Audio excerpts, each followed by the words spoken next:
मेरे पति से जब नहीं हुआ तो उन्होंने देवर के साथ मिलकर मेरी तो मानो हालत ही खराब कर दी। मैं बेहद मुश्किल से बिस्तर से उठी थी। देवर मेरे सामने ही खड़ा था। मेरे तो मानो होश ही उड़ गए थे। उस दिन मेरे पति और मेरे देवर दोनों ने मिलकर मेरे साथ एक बेहद घिनौना काम किया था, जिसकी मुझे बिल्कुल भी उम्मीद ना थी। कोई पति अपनी ही पत्नी के साथ ऐसा कैसे कर सकता था? किस तरह के इंसान थे मेरे पति? अक्सर लोगों को शादी के बाद 1 या 2 साल में बच्चा हो जाता है ऊपर, लेकिन आज तक भी हमें कोई औलाद की खुशी नहीं हो पाई थी। ऐसा नहीं है कि मैं कहीं पर इलाज नहीं करवाया था, मैंने बहुत इलाज करवाया, कहाँ कहाँ मैं नहीं गई, लेकिन कोई राहत नहीं मिली। मैं प्रेग्नेंट हो नहीं पा रही थी। मुझे पता नहीं था कि क्या परेशानी थी। डॉक्टर, हकीम, हर किसी को दिखाया था मैंने, लेकिन हर जगह से मुझे निराशा के अलावा और कोई नहीं मिला। सब कुछ किया था, लेकिन बच्चे की खुशी शायद मेरे नसीब में नहीं थी। ऐसा नहीं है कि मुझ में कोई भी कमी थी, सारे रिपोर्ट्स मेरे नॉर्मल थे, मुझ में किसी भी तरह की कोई कमी नहीं थी। डॉक्टर का यही कहना था कि अब तो जब किस्मत में होगा तभी हो पाएगा। मेरे ससुराल में ज्यादा लोग भी नहीं थे, सिर्फ हम 3 ही लोग थे, मैं, मेरे पति और मेरा छोटा देवर जिसका नाम ध्रुव था। मेरे ससुर की मृत्यु तो बहुत ही पहले हो चुकी थी और मेरी शादी के 2 साल बाद मेरी सास भी चल बसी थी। मेरे पति एक नौकरी करते थे और मेरा देवर ध्रुव एक मेडिकल स्टोर में काम किया करता था।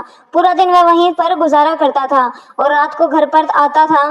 क्योंकि मेरे ससुराल में कोई नहीं था तो मैं बच्चों की वजह से मुझे ताने तो नहीं सुनने को मिले कभी, लेकिन बच्चा तो चाहिए था, अपनी खुद की खुशी के लिए चाहिए था। आप तो जानते ही हैं हम जिस समाज में रहते हैं यहाँ बांझ औरतों को अच्छा नहीं समझा जाता। इस बात का अंदाजा तो मुझे पिछले 6 सालों में हो गया था। एक दिन मेरे पति जब ऑफिस से घर आए तो बेहद खुश दिखाई दे रहे थे। आते ही मेरे पास सीधे कमरे में आ गए और अलमारी में से कुछ ढूंढने लगे। मैंने उनसे पूछा कि क्या ढूंढ रहे हैं, तो वह कहने लगे कि मेरे पास तुम्हारे लिए कुछ है। मैं कुछ ढूंढ नहीं रहा, कुछ रख रहा हूँ। पहले ध्रुव सो जाए, उसके बाद मैं तुमसे आराम से दिखाता हूँ। मुझे पूरा भरोसा था कि तुम उसे पकड़कर बहुत खुश हो जाओगी। उस दिन हमारे घर में कुछ मेहमान भी आए हुए थे और मेरे देवर भी अपने काम पर नहीं गया था। मेरी वेडिंग एनिवर्सरी थी जो उस दिन तो मैं बेहद खुश हो गई थी अपने पति के मुंह से ऐसी बात सुनकर। मैंने सोचा कि शायद वे मेरे लिए कुछ गिफ्ट लेकर आए हैं। हमारे घर में एक छोटा सा प्रोग्राम था, मेरे पति ने ही उसका अरेंजमेंट किया था हमारी एनिवर्सरी की खुशी में। लेकिन मेरे पति जिस चीज के बारे में बात कर रहे थे वह मुझे पता नहीं थी, लेकिन अगर उन्होंने कहा है कि वह देखकर मैं खुश हो जाऊंगी तो जरूर वह मेरी पसंद की चीज ही लेकर आए हैं। शायद कोई सरप्राइज है। वैसे तो मेरी जिंदगी में किसी चीज की कोई कमी नहीं थी, सब कुछ था मेरे पास, घर में भी कोई कमी नहीं थी, सिर्फ एक बच्चे के अलावा। बच्चा ना होने की वजह से मेरे पति भी अक्सर परेशान रहा करते थे। आज मैंने उन्हें काफी समय बाद बहुत खुश देखा था। ऐसा लग रहा था जैसे उन्हें तो मानो कोई दौलत ही मिल गई हो। अब मैं सारे मेहमानों के उनके घर जाने का और अपने देवर की सो जाने का बेसब्री से इंतजार कर रही थी। मेरे पति मुझे कुछ दिखाने वाले थे। जब सब चले गए तो मैं फौरन अपने पति के पास आई और मैंने उनसे कहा कि दिखाइए आप मुझे क्या दिखाना चाहते हैं। उन्होंने मुझे बड़े ही प्यार से बिस्तर पर बिठाया और कहने लगे कि आप जो मैं तुम्हें दिखाने वाला हूँ उसे देखकर तुम मानो खुशी से पागल ही हो जाओगी। मेरे चेहरे पर बेहद खुशी थी उस समय और एक बेचैनी भी थी। मेरा दिल चाह रहा था कि जल्दी से मुझे वह चीज मिल जाए और मैं देख लूं कि आखिर उसमें है क्या।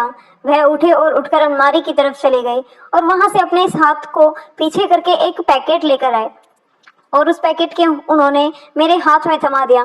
मैंने इस पैकेट को बड़ी ही हैरानी से देखा। कोई गिफ्ट तो नहीं लग रहा था। वह मुझे आगे कहने लगे कि इसमें एक ऐसी चीज है जिससे तुम बहुत जल्दी प्रेग्नेंट हो जाओगी। मुझे लगा कि शायद मैंने गलत सुना है। प्रेगनेंसी, वह भी पैकेट में रखी हुई चीज से कैसे? मैं उनसे मुस्कुराते हुए पूछा कि क्या है। कहा आपने, तो वह कहने लगे कि तुमने बिल्कुल सही सुना है, तुम प्रेग्नेंट हो जाओगी। मैं बेहद खुशी से इस पैकेट को खोला कि आखिर इसके अंदर है तो क्या, क्योंकि मैं तो आज तक कोई दवा ऐसी नहीं छोड़ी थी जो ना खाई हो। सब कुछ करके देख लिया था मैंने। एक बार को मुझे लगा कि शायद ही कोई ऐसी दवा लेकर आए हैं जिससे मुझे बच्चा मिलने का सुख मिल सकता है। खुशी के मारे मेरी आंखों से आंसू बह रहे थे। मेरे पति इस पैकेट को लेकर बेहद कॉन्फिडेंस लग रहे थे।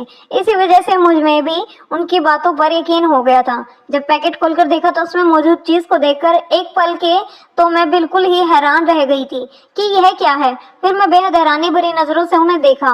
कुछ देर पहले तो मुझे खुशी मिली थी, वह अचानक उदासी में बदल गई। मैंने उन्हें कहा कि कैसा मजाक कर रहे हैं आप मेरे साथ, इतना घटिया मजाक, वह भी बच्चे को लेकर, मुझे मत कराएं। कीजिए, ऐसा मुझे बर्दाश्त नहीं होता। बेशक मैं इन 6 सालों में अपने ससुराल वालों के मुंह से कोई ताना नहीं सुना था, पर रिश्तेदार और आपस के लोगों से इतना ताना देने के लिए बात सुना था। मैंने इन लोगों से मुझे बांझ कहकर बुलाते थे। लोग आपस में ऐसी बात करते थे कि शादीशुदा औरत और प्रेग्नेंट औरतों को मुझसे दूर रहना चाहिए, जैसे प्रेग्नेंट ना होना कोई छूत की बीमारी हो कि मुझे उनको लग जाएगी, या कुछ ऐसे ही कि बच्चा ना होना मेरा खुद का स्वार्थ है। कोई भी मुझे अपना बच्चा नहीं देता था, मगर मैं किसी बच्चे को देख भी लेती थी तो लोग अपने बच्चे की नजर उतारना शुरू कर देते थे, मेरे हाथ से अपने बच्चे को छीन लेते थे। यह सब बातें मैं आपको बहुत कम बताती थी। ऐसी हजारें बातें हैं जिनसे मैं 6 साल से गुजरी हूँ। उनकी नजर में तो मैं जैसे कोई चुड़ैल थी, उनके बच्चों को खा जाऊंगी। उन पर से ऐसा कुछ नहीं था। मैं सब बच्चों को अपने गले से लगाकर अपनी ममता उन पर लुटाना चाहती थी। बच्चे मुझे बहुत ज्यादा पसंद थे। मैं एहसास करना चाहती थी कि बच्चों के छोटे छोटे हाथ और पैरों को छूकर, लेकिन लोगों को वह भी बर्दाश्त नहीं होता था। लेकिन कुछ भी है, मेरे पति ने हमेशा मेरा साथ दिया था। उन्होंने मुझे कभी भी इस बात के लिए किसी भी तरीके का कोई ताना नहीं दिया और ना ही कभी दूसरी शादी के बारे में सोचा। नहीं तो अक्सर लोग बच्चा ना होने पर दूसरी शादी के बारे में सोचने लगते हैं। वह हमेशा मेरे लिए मेरी ढाल बनकर खड़े रहे थे। सिर्फ वही थे जिन पर मुझे बेहद भरोसा था और अटूट विश्वास था। उस समय मेरी आंखों में आंसू आ बह रहे थे। जो मेरे पति कहने लगे कि मैं सच बोल रहा हूँ, यह कोई मजाक नहीं है, तुम इससे प्रेग्नेंट हो सकती हो। यह वह चीज है जो तुम्हें प्रेग्नेंट कर देगी। जब मैंने पैकेट खोला तो उसके अंदर एक तेल की बोतल खोलकर अंदर देखा तो काले से रंग का एक तेल था, जो कुछ भी नहीं था वह। पर मैं सोच ही रही थी कि यह कैसी बातें कर रहे हैं। मैं समझ ही नहीं पा रही थी कि वह मुझसे मजाक कर रहे हैं या सच बोल रहे हैं। एक बार तो मेरे मन में ऐसा आया कि शायद मेरे पति भी मेरा मजाक उड़ा रहे हैं। उन्होंने उस समय मेरे हाथ से यह बोतल लिया और कहने लगे कि यह वही चीज है जिससे तुम प्रेग्नेंट हो सकती हो। तुम मुझे ऐसे क्यों देख रही हो? मैं सच बोल रहा हूँ। इसके अंदर बेहद खास तरीके की जड़ी बूटियों का रस मिला हुआ है। अगर कोई भी औरत इसे अपने पेट पर लगाकर सोती है तो उससे कुछ ही समय के लिए वह प्रेग्नेंट हो जाएगी। बस तुम इसे कुछ समय तक अपने पेट पर लगाकर रखो और खामोशी से सो जाना, ताकि यह अपना असर दिखा पाए। मैं गुस्से में खड़ी हुई और मैंने कहा, बस करिए, पहले तो सिर्फ बाहर के लोग ही मेरा मजाक बनाते थे और अब आप भी शुरू हो गए हैं। आप भी मुझ पर हंस रहे हैं। मेरे पति कहने लगे कि मैं तुमसे कोई मजाक नहीं कर रहा, मेरी बात का यकीन करो, यह तेल वाकई चमत्कारी है। मैं एक पढ़ी लिखी लड़की थी, मैं ऐसी बातों पर यकीन कर लेती। मेरा मन इस बात पर नहीं मान रहा था कि कैसे एक तेल किसी औरत को प्रेग्नेंट कर सकता है।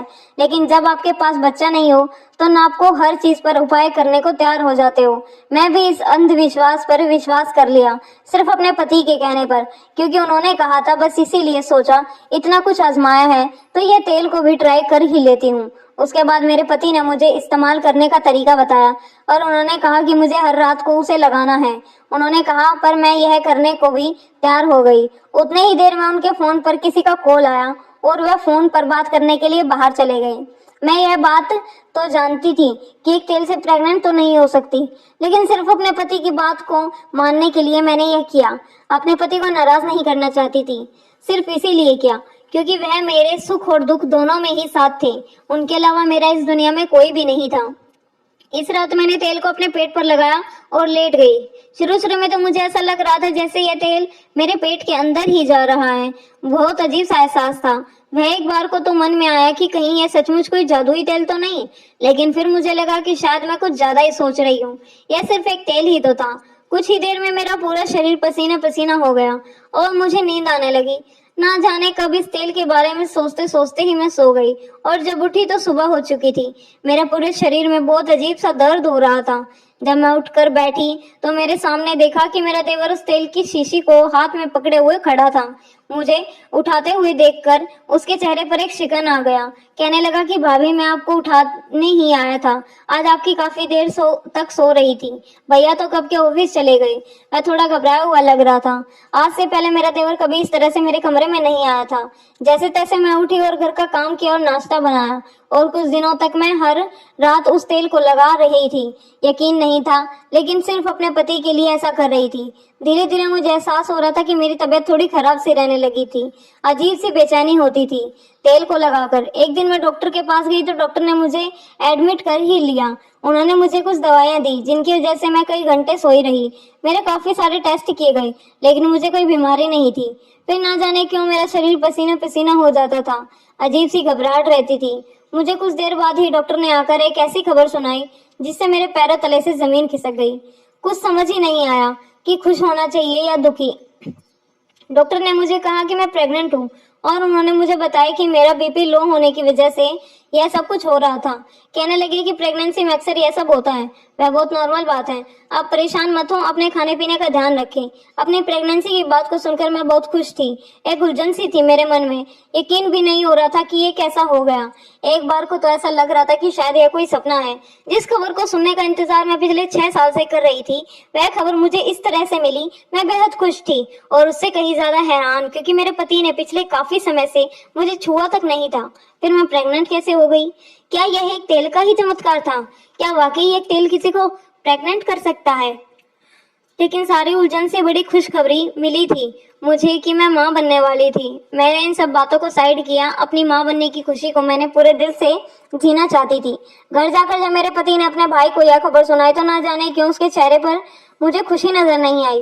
वह मुझे कुछ परेशान सा लग रहा था। एक अजीब सी नाराजगी दिख रही थी मुझे उसके चेहरे पर। मुझे यह सब देखकर बहुत अजीब सा लग रहा था। फिर एक बार को लगा कि शायद ध्रुव घर में सबसे छोटा था ना, तो उसके जो थोड़ी उलझन हो रही होगी यह जानकर कि अब उससे भी छोटा कोई आ रहा है। बहुत आम बात है ऐसा होना। बच्चों में होता है कि उसको ऐसा लग रहा होता है कि उसकी अहमियत कम हो जाएगी। मेरी प्रेगनेंसी के बाद मेरे पति मेरा और भी ज्यादा ख्याल रखने लगे। मैं सब कुछ भूलकर इस खुशी को दिल से महसूस कर रही थी। वह मेरे खाने पीने का, दवाइयों का, डॉक्टर का, हर चीज को आप बेहद बारीकी से ध्यान रखते थे। धीरे धीरे समय गुजर रहा था। उस समय मुझे एक खबर सुनने को मिली जिसे सुनकर तो मैं बेहद हैरान रह गई। मुझे पता चला कि उस तेल से काफी औरतें प्रेग्नेंट हुई हैं, जिनमें से एक मैं भी थी। क्योंकि हम जहाँ रहते थे वहाँ का एक मेडिकल स्टोर बहुत मशहूर हो गया था, क्योंकि यह तेल वहीं पर मिलता था। मेरा देवर भी उसी दुकान पर काम करता था।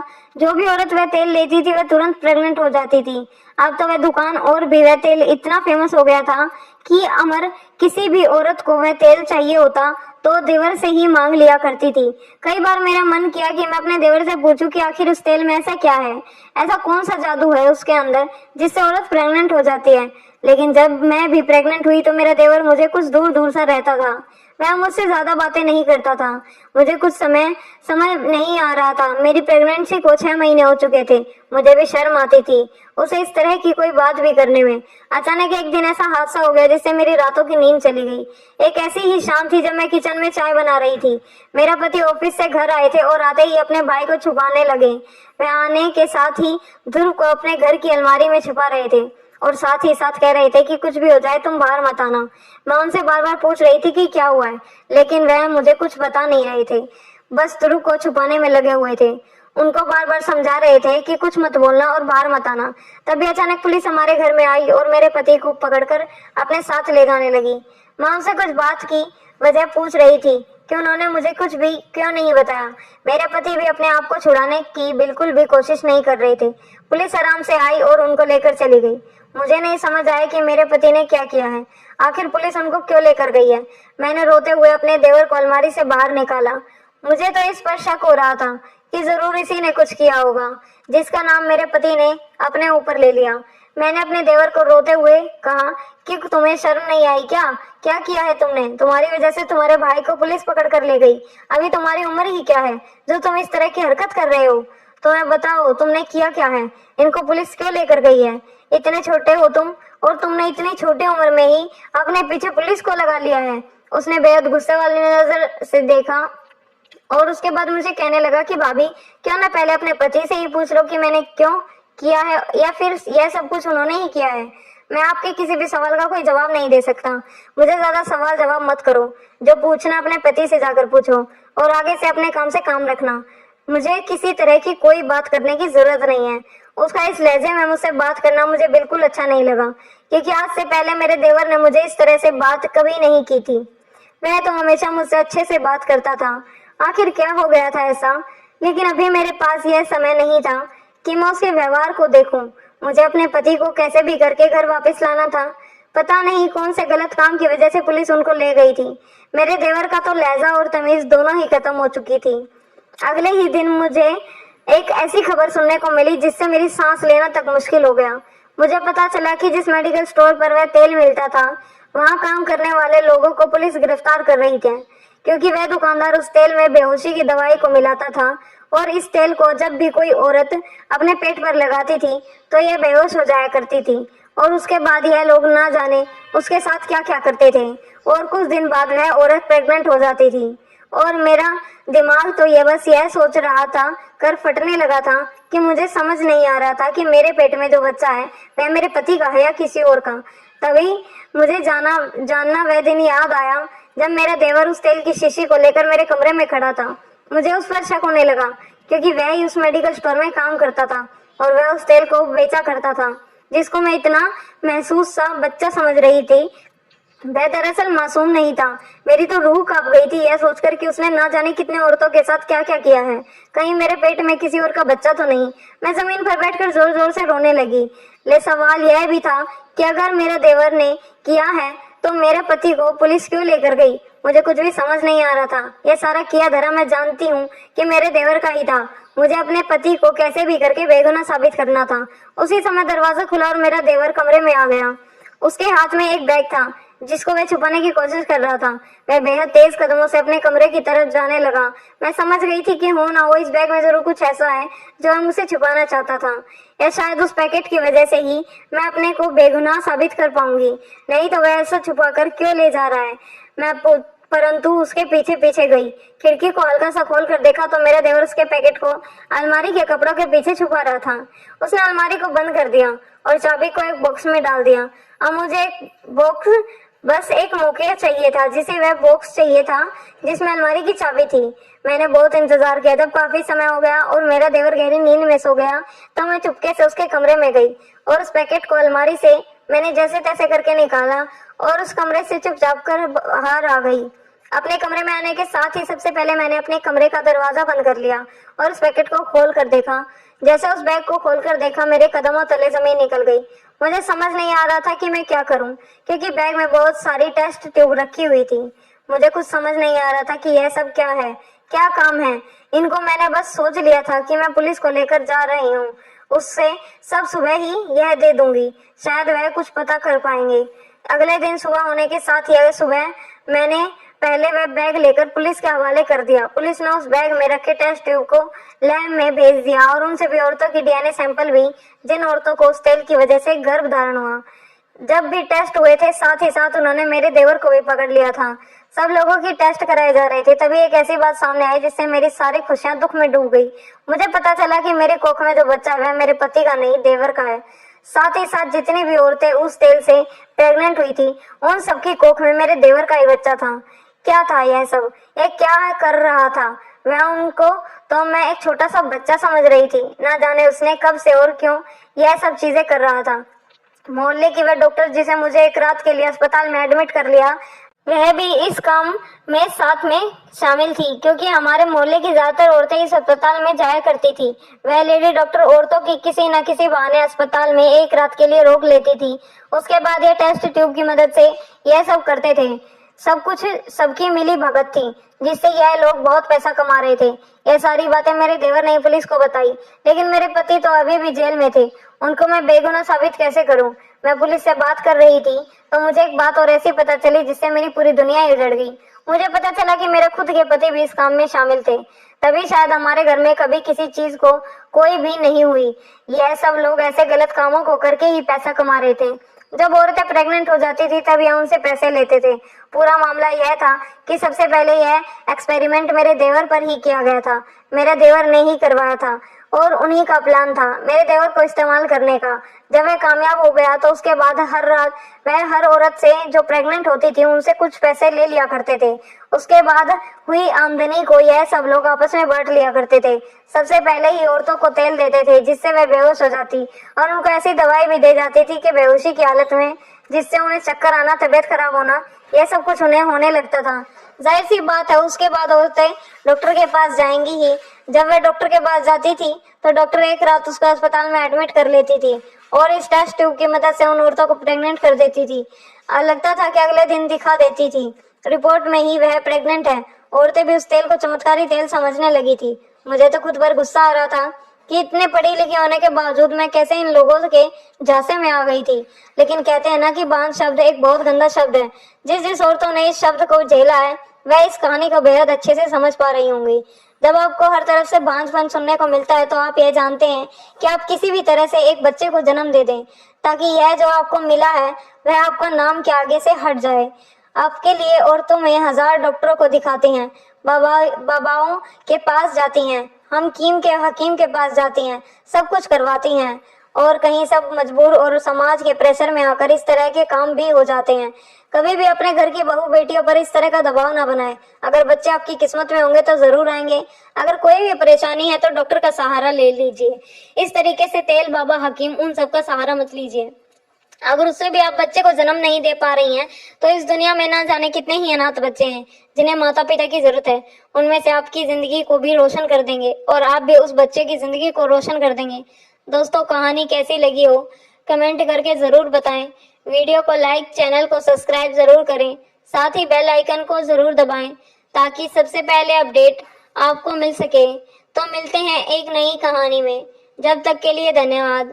आप प्लीज हमारी वीडियो को लाइक करना, क्योंकि आप अब लाइक नहीं करते हो और आपकी एक लाइक किसी की लाइफ बदल सकती है। तो ज्यादा से ज्यादा लाइक एंड शेयर करें।